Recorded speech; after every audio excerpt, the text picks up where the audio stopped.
Hello everyone and welcome back to the Great Book of Grudges. My name is Nathan and map changes are usually a thing when it comes to DLC releases. And again, in Shadows of Change, it's the same thing. Now this time, not a lot of big changes actually happened for the Immortal Empires and for Realm of Chaos. I think Realm of Chaos was only one. However, there's a few things important to note. Like, for example, right now we're looking at Kislev, and you might notice that some of the areas have been made a little smaller, the province has been made bigger, but we've kind of lost on a second province. Troll Country is a perfect example, which unfortunately means less Atamans in general there, but what it does mean is you do have provincial capitals again. Yes, this is actually a thing now. I've tested it. They actually have proper provincial capitals, and not just relying on the big cities like Prague, Kislev, and Erengrad. I do wonder how this would work for Kislev. This will be an eventual video. Obviously, I'm focusing on the main stuff right now before jumping onto Katerin and Boris and Konstantin.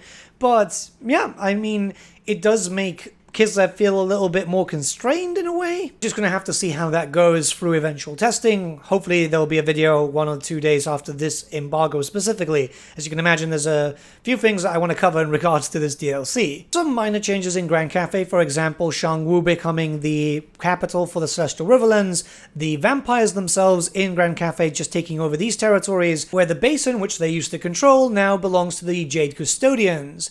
I mean, it allows you to be able to have a little bit of freedom here if you decide with Yonbo to expand both in Lustria and also in Grand Cafe, which is entirely possible. I've done it with my testing. It can be a bit annoying at first, but you kind of get into the speed of it without too much of an issue. Yonbo has a brand new settlement which he'll start off with in Lustria, but there's not really that many changes. A few settlements have been moved around to different provinces.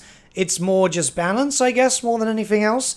Again, nothing too big, though we shouldn't really always expect a map expansion, especially since the DLC after that is going to be Thrones of Decay, and pretty much any possible starting locations for Tamukon are already in-game, and if we do get, say, Elsef, we already know where she's going to go. Same thing with Dwarfs, we can kind of guess. Ultimately, not a lot of changes, like I said, which is why this video is going to be pretty small, but there is something which is kind of interesting. Oh, and in relation to the Kislev settlement where Mother Stankia is, it's just a rename, not really a new settlement. Perhaps the most interesting change that I've seen so far in relation to anything on the campaign map is two factions. You see the Cool and the Dolgan, two minor factions that were in-game from launch, you know, especially when it came with the Immortal Empires, but they've had their icons changed. The Cool now have a axe kind of icon, and the Dolgan have a horse, but it's a different type of horse than they used to. It is different heraldry, which is kind of cool. I mean, it's supposed to be different. The Kurgans are not really Norskins, even though they still have the same kind of icon styling.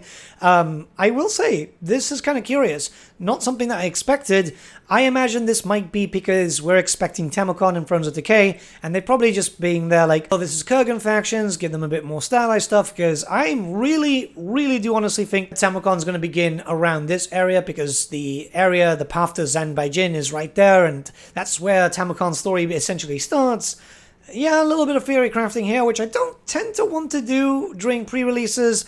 However, it's a cool little detail, and I kind of wanted to point it out. I like the idea of showcasing any little interesting changes, and this is definitely something which is really curious. Why would they change the icon, or better yet said, the heraldry to a faction, when nothing's really changed for them? It's odd, and I wanted to point it out. But let me know what you guys think about this in the comments below. Let's start a bit of a discussion, and I'll see you all again very soon. Once again, if you want to see more of this, we've got videos coming out every hour, but also I'm live on Twitch, on twitch.tv/thegreatbookofgrudges. Pop by, say hi. Yeah, see you all again very soon.